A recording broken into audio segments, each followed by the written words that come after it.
नमस्कार, मैं हूं कोमल शर्मा और आप देख रहे हैं न्यूज 21। वक्त हो गया है मॉर्निंग बुलेटिन का। शुरुआत करते हैं खबरों की। खबर है रेवदर से। एसीबी ने बड़ी कार्रवाई करते हुए रेवदर पंचायत समिति के कनिष्ठ तकनीकी सहायक जेटीए दिनेश वैष्णव को 80,000 रुपए की रिश्वत लेते रंगे हाथों गिरफ्तार किया है। ये कार्यवाही एसडीएम कार्यालय के ठीक बाहर अंजाम दी गई, जिससे इलाके में हड़कंप मच गया। आरोपी जेटीए ने ग्राम पंचायत उडवारिया में 10 केटल शेड के प्रस्ताव को मंजूरी देने के बदले रिश्वत मांगी थी। आरोपी ने प्रति क्विंटल शेड 10,000 रुपए की मांग की थी, लेकिन सौदा 8,000 रुपए प्रति शेड के हिसाब से तय हुआ। एसीबी के महानिदेशक गोविंद गुप्ता और डीआईजी अनिल कायल के निर्देशन में इस ऑपरेशन को एसआईयू के सीआई रघुवीर शरण शर्मा की टीम ने सफल बनाया। फिलहाल टीम आरोपी से पूछताछ कर रही है और उसके ठिकानों की तलाशी ली जा रही है। रेवदर से नरेश चौधरी की रिपोर्ट।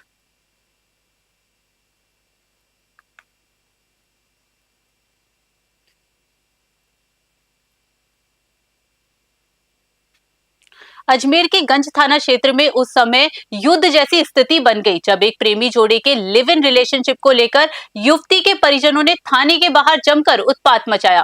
विवाद इतना बड़ा कि युवती के पिता ने सरे रहा खुद पर पेट्रोल छिड़ककर आत्मदाह की कोशिश की, जिससे पुलिस प्रशासन के हाथ पांव फूल गए। थाने के बाहर प्रदर्शन कर रही भीड़ अचानक उग्र हो गई और पास के बाजार में दुकानों पर पथराव व तोड़फोड़ शुरू कर दी। अचानक हुए इस हमले से बाजार में अफरा तफरी मच गई और व्यापारियों ने आनन फानन में दुकानें बंद कर दी। पुलिस ने स्थिति बिगड़ते देख हल्का बल प्रयोग कर प्रदर्शनकारियों को खदेड़ा। पुलिस ने प्रेमी जोड़े को सुरक्षित निकालकर अधिकारियों के समक्ष पेश किया है। युवती के परिजन अभी भी थाने के बाहर धरने पर बैठे हैं और युवती को सौंपने की मांग कर रहे हैं। अजमेर से सीताराम गहलोत की खास रिपोर्ट। को भी दे देता मैं, मुसलमान को नहीं देंगे हम। हमारी बच्ची चाहिए। क्या मामला हुआ? पूरा मामला बताओ। क्या हुआ? मेरी बच्ची लड़की को गुमराह करके ले गया। वो मेरी बच्ची उसके साथ जाने जा रही है, पर मेरी जान दूंगा। कौन है लड़का? कौन है? क्या नाम है?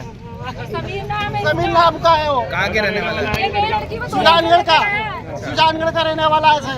अच्छा, मुझे मेरी बच्ची चाहिए। या तो फिर मेरी लाश पे से गुजरा हो तो मेरी बच्ची को ले, मेरे परिवार को पूरा खत्म कर। मेरी बच्ची चाहिए। आपकी बच्ची का क्या कहना है? मेरी बच्ची का तो लड़की जो है जी चूरू एसपी साहब के वहाँ पर पेश हुई और वो लिव इन के अंदर किसी व्यक्ति के साथ के अंदर रहना चाह रही है। वास्ते जांच से उनको लेकर के आए थे, तो जो लड़की के परिजन हैं और उनके कुछ समर्थक हैं, उन्होंने थाने के बाहर लड़की को और अपने सुपुर्द करने की बात को लेकर के कुछ नारेबाजी की है और इस प्रकार की कोई न्यूसेंस की है। जिस प्रकार की कोई भी न्यूसेंस की है, अगर किसी व्यक्ति के साथ या किसी संस्था के साथ या किसी दुकान के साथ अगर किसी चीज़ कोई हुई है, तो कोई भी रिपोर्ट देगा तो नियमानुसार कार्रवाई की जाएगी। ये प्रकरण पूरा क्या है सर? बताया आपको कि एमपीआर दर्ज थी, मिसिंग दर्ज थी, जिसके अंदर लड़की जो है वो लड़के के साथ इनके अंदर रहना चाहिए। और मानवाधिकार एवं सामाजिक न्याय आयोग के टोंक जिला प्रभारी रतनलाल शर्मा के चाकसू पहुंचने पर कार्यकर्ताओं ने जयसिंहपुरा में जोरदार अभिनंदन किया। जयपुर जिला अध्यक्ष महावीर स्वामी की अध्यक्षता में जयपुर जिला अध्यक्ष महावीर स्वामी की गरिमामयी उपस्थिति में आयोजित इस कार्यक्रम में संगठन की मजबूती को लेकर रणनीति तैयार की गई। जयसिंहपुरा में कार्यकर्ताओं ने जिला प्रभारी शर्मा का पारंपरिक तरीके से माला पहनाकर और साफा बांधकर स्वागत किया। इस दौरान संगठन शक्ति के नारे भी लगाए गए। स्वागत समारोह के पश्चात आयोजित बैठक में जयपुर जिला अध्यक्ष महावीर स्वामी और रतनलाल शर्मा ने संगठन के विस्तार, सदस्यता अभियान और आगामी सामाजिक कार्यक्रमों पर चर्चा की गई। इस अवसर पर किशन लाल लोधा, लक्ष्मण लोधा, उदय सिंह लोधा, अभिषेक लोधा सहित क्षेत्र के कई गणमान्य नागरिक और कार्यकर्ता मौजूद रहे। चाकसू से महावीर स्वामी की रिपोर्ट। मैं मालपा तहसील का रहने वाला हूँ और गांव मेरा रतनपुरा है। नाम भी मेरा नाम रतनलाल शर्मा है। छोटा सा गांव की ढाणी का रहने वाला हूँ और अपने बड़े बुजुर्ग और खाटू श्याम जी की मेहरबानी हुई है। वहाँ मेरे अपने भाई साहब महावीर जी भाई साहब अपने प्रभारी एम इंडिया प्रभारी, उन्होंने जाके मेरे को जिला का एक प्रभारी बनाया गया। बहुत डाला गया है कि आप न्याय करोगे। ये तो कोई झगड़ा हो रहा हो और कोई बाण बेटी को अपने बाधित कर रहा हो, प्रताड़ित कर रहा हो, उनका तुरंत जाके अपने थाने में उनका संपर्क करके उनका मतलब न्याय दिलाओगी। तो इसमें भगवान से यही चाहता हूँ कि ऐसे मैं पूरी कोशिश कर रहा हूँ और पूरी आगे भी उजागर कर रहा हूँ कि अपने जैसे कोई बाण बेटी को छोड़ रखे या कोई किसी विवाद हो रहा है, उनको जोड़ेंगे, अपन सब मिलकर जोड़ेंगे। मेरा खेल श्रीगंगानगर शहर के व्यस्त एसएसबी रोड पर उस समय हड़कंप मच गया जब बैटरी से चलने वाली एक स्कूटी चलते चलते अचानक धधक उठी। देखते ही देखते स्कूटी आग के भीषण गोले में तब्दील हो गई और सड़क पर अफरा तफरी का माहौल बन गया।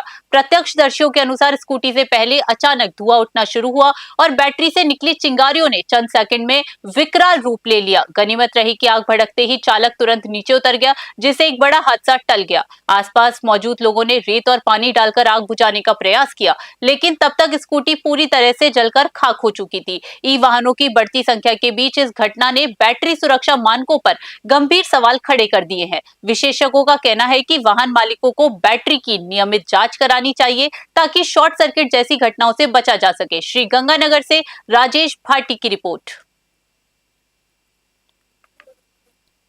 धौलपुर एसपी विकास सांगवान के निर्देशन में नांदनपुर थाना पुलिस ने त्वरित कार्यवाही करते हुए अपहरण के एक मामले का महज 24 घंटे में पर्दापेश कर दिया है। पुलिस ने अपहृत महिला, जी हां, किडनैप महिला को सकुशल बरामद कर परिजनों को बड़ी राहत दी है। एएसपी कमल कुमार और सरमथुरा सीओ नरेंद्र कुमार मीणा के सुपरविजन में थाना प्रभारी कृष्ण कुमार के नेतृत्व में एक विशेष टीम गठित की गई थी। प्रकरण संख्या दर्ज होते ही पुलिस ने तकनीकी साक्ष्यों और मुखबिर तंत्र की मदद से संभावित ठिकानों पर ताबड़तोड़ दबिश दी और महिला को दस्तयाब कर लिया। पुलिस अब इस मामले के पीछे की कड़ियों को जोड़ने में जुटी है। थाना प्रभारी कृष्ण कुमार ने बताया कि महिला की सुरक्षा सुनिश्चित कर ली गई है और मामले में गहन अनुसंधान किया जा रहा है ताकि दोषियों के विरोध सख्त कार्यवाही की जा सके। धौलपुर से संजय कसाना की रिपोर्ट।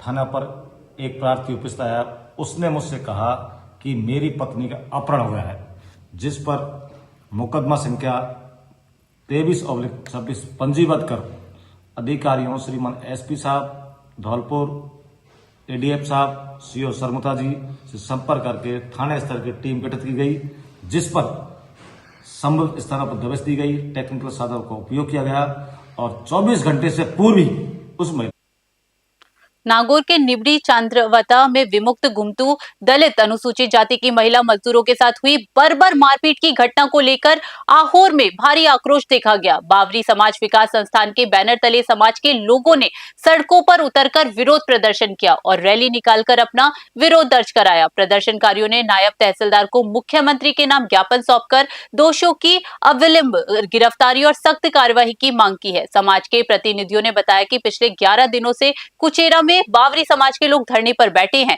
लेकिन अभी तक न्याय नहीं मिला। ज्ञापन में स्पष्ट कहा गया कि महिला मजदूरों के साथ हुई इस अमानवीय घटना से पूरे समाज में रोष व्याप्त है। यदि समय रहते अपराधियों को सलाखों के पीछे नहीं भेजा गया तो आंदोलन को और तेज किया जाएगा। इस दौरान बड़ी संख्या में समाज के पदाधिकारी और कार्यकर्ता मौजूद रहे। आहोर से संजीव कुटल की ग्राउंड रिपोर्ट। सीमावर्ती इलाके श्रीकरणपुर में नशा और सट्टा पर्ची का अवैध कारोबार अपनी जड़ें गहरी कर चुका है। न्यूज 21 के पत्रकार अमित धवन द्वारा किए गए स्टिंग ऑपरेशन में चौंकाने वाले खुलासे हुए हैं, जहां सरेआम सट्टे की दुकानें संचालित हो रही हैं और पुलिस प्रशासन की नजरें इन पर नहीं पड़ी। पदमपुर रोड स्थित नई धान मंडी गेट के सामने एक बंद गली में स्थित चाय की दुकान के भीतर खुलेआम सट्टा पर्ची लिखी जा रही है। यही नहीं, गांधी पार्क के पास रडेवाड़ा रोड पर भी सट्टेबाजों का जमावड़ा लगा रहता है। इन ठिकानों पर सट्टा पर्ची के साथ साथ ताश के पत्तों पर जुआ भी खिलाया जा रहा है। बढ़ते नशे और सट्टे के कारण युवा पीढ़ी बर्बादी की कगार पर है। शहर के बीचों बीच चल रहे इन अवैध अड्डों पर अब तक कोई ठोस कार्यवाही न होना पुलिस की गश्त और खुफिया तंत्र पर बड़े सवालिया निशान खड़े करता है। स्थानीय निवासियों ने पुलिस प्रशासन से मांग की है कि इन केंद्रों पर जल्द छापेमारी कर दोषियों को सलाखों के पीछे भेजा जाएगा। श्रीकरणपुर से अमित धवन की स्पेशल रिपोर्ट। जयपुर के चोमू क्षेत्र स्थित ग्राम पंचायत डोटसर में अमावस्या के पावन अवसर पर संत पितृदेव लालू महाराज आश्रम में भक्तिमय माहौल देखने को मिला, जहां महाराज भगवान के सानिध्य में आगामी 12वें वार्षिकोत्सव के पोस्टर का विधिवत विमोचन किया गया। मंदिर सेवक भगवान महाराज ने बताया कि 22 फरवरी को वार्षिकोत्सव श्रद्धा और उत्साह के साथ मनाया जाएगा। इस भव्य आयोजन में भजन संध्या, अतिथि सम्मान समारोह और विशाल भंडारे का आयोजन होगा। भजन संध्या में सुप्रसिद्ध लोक गायक सुधामा सेन, कृष्ण कुमार सेन और नारद मुनि सेन अपनी भजनों की प्रस्तुति से समा बांधेंगे। पोस्टर विमोचन के दौरान महाराज ने श्रद्धालुओं से अधिक संख्या में पहुंचने का आह्वान करते हुए कहा कि ऐसे धार्मिक आयोजन समाज में सकारात्मक ऊर्जा और आपसी भाईचारे का संचार करते हैं। अमावस्या पर श्रद्धालुओं ने धूने में भोग लगाकर प्रसादी ग्रहण की। चोमू से जयपाल सिंह की रिपोर्ट। दुर्गा मंदिर जैतसर में आयोजित प्रतिमाओं के प्राण प्रतिष्ठा समारोह के तीसरे दिन बुधवार को समूचा क्षेत्र भक्ति के रंग में सराबोर नजर आया। हरिद्वार में पधारो संत आनंदनाथ मोनी बाबा के पावन सानिध्य में सुबह की आरती से शुरू हुए कार्यक्रमों में श्रद्धालुओं की भारी भीड़ उमड़ी। आयोजन समिति के सुमित तिवारी ने बताया कि बुधवार को पंडित बाबूलाल शास्त्री के आचार्य तत्व में विशेष पूजा अर्चना की गई। दोपहर 1 बजे रुद्राभिषेक, शाम 4 बजे हवन और 5 बजे सुंदरकांड के पाठ का आयोजन हुआ। देर शाम हुई भव्य संध्या आरती में भक्तों का तांता लगा रहा। वर्तमान में प्रतिमाओं को अधिवास परंपरा के तहत जल, अन्न, धृत और पंचामृत में रखा जा रहा है। समारोह के तहत बुधवार को शिवलिंग, शिव परिवार और गणेश भगवान की प्रतिमाओं की भव्य नगर परिक्रमा करवाई जाएगी, जिससे मातृशक्ति द्वारा कलश यात्रा निकाली जाएगी। शुक्रवार को मुख्य प्राण प्रतिष्ठा के साथ पूर्णाहुति और अटूट लंगर का आयोजन होगा। जैतसर से डीडी पारिक की रिपोर्ट। डी कामा मार्ग पर स्थित हीरो एजेंसी के पास मंगलवार देर शाम एक तेज रफ्तार हाईवा ट्रक ने कहर बरपाया। बेकाबू ट्रक ने एक मोटरसाइकिल सवार को इतनी बुरी तरह रौंदा कि युवक की मौके पर ही दर्दनाक मौत हो गई। हादसा इतना भीषण था कि ट्रक के कई टायर मृतक के शरीर के ऊपर से गुजर गए। मृतक की शिनाख्त कामा उपखंड के ग्राम छिचारवाड़ी निवासी रामेश्वर पुत्र फूल के रूप में हुई है। रामेश्वर देर शाम अपनी मोटरसाइकिल से गांव लौट रहा था, तभी सामने से आ रही तेज रफ्तार हाईवा ने उसे अपनी चपेट में ले लिया। हादसे की सूचना मिलते ही डी कोतवाली पुलिस तत्काल मौके पर पहुंची। पुलिस ने शत विशत शव को कब्जे में लेकर जिला अस्पताल की मोर्चरी में रखवाया। थाना पुलिस ने दुर्घटना करने वाले ट्रक को जब्त कर लिया है और चालक की तलाश सहित मामले की अग्रिम जांच शुरू कर दी है। पोस्टमार्टम के बाद शव परिजनों को सौंपा जाएगा। डीग से राकिब खान की रिपोर्ट।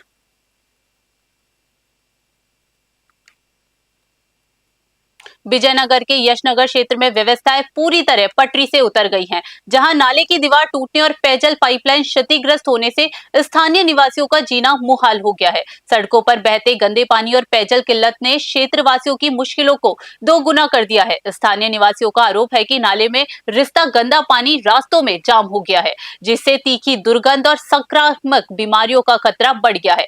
पाइपलाइन फूटने से घरों में होने वाली जलापूर्ति पूरी तरह प्रभावित है। हैरानी की बात तो यह है कि बार-बार शिकायतों के बावजूद संबंधित विभाग गहरी नींद में सोया हुआ है और अब तक कोई भी ठोस कार्यवाही नहीं की गई। गंदगी के कारण बच्चों, बुजुर्ग और वाहन चालकों को निकलने में भारी परेशानी का सामना करना पड़ रहा है। क्षेत्रवासियों ने नगर पालिका और जलदाय विभाग से मांग की है कि तुरंत टीम भेजकर नाले की मरम्मत करवाई जाए और पाइपलाइन को दुरुस्त कर जनता को इस नारकीय स्थिति से निजात दिलाई जाए। विजयनगर से गौरव व्यास की ग्राउंड रिपोर्ट।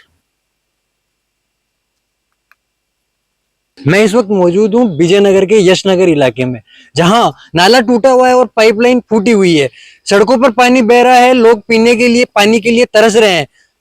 इस समस्या से लोग यहाँ के जूझ रहे हैं। मेरे साथ यहाँ के स्थानीय नागरिक भी मौजूद है, हम उनसे ही जानेंगे कि क्या कुछ कहना है इस फूटे हुए नाले को लेकर और पाइपलाइन को लेकर।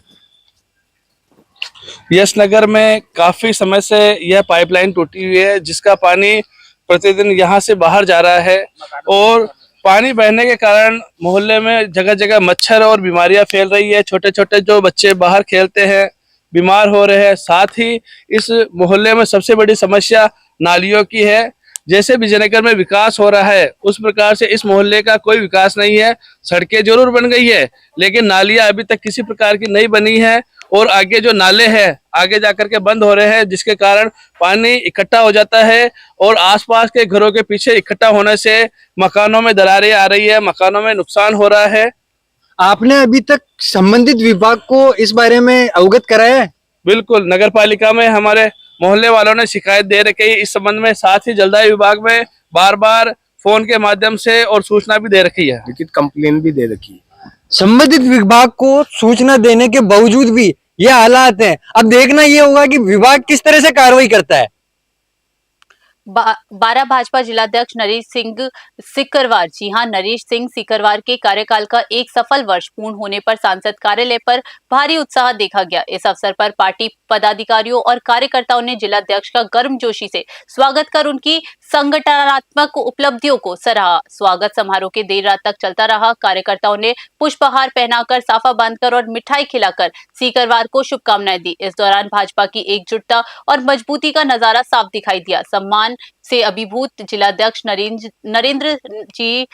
सम्मान से अभिभूत जिलाध्यक्ष नरेश सिंह सीकरवार ने संबोधन में कहा कि ये सम्मान मेरा नहीं बल्कि भाजपा के प्रत्येक निष्ठावान कार्यकर्ता का है। संगठन को बूथ स्तर तक अभेद बनाना और सरकार की जन कल्याणकारी योजनाओं को अंतिम छोर तक पहुंचाना ही हमारी मुख्य प्राथमिकता रहेगी। कार्यक्रम में पूर्व जिलाध्यक्ष जगदीश मीणा, जिला महामंत्री राकेश जैन, पार्षद और सक्रिय कार्यकर्ता उपस्थित रहे। 12 से हरीश शर्मा की रिपोर्ट।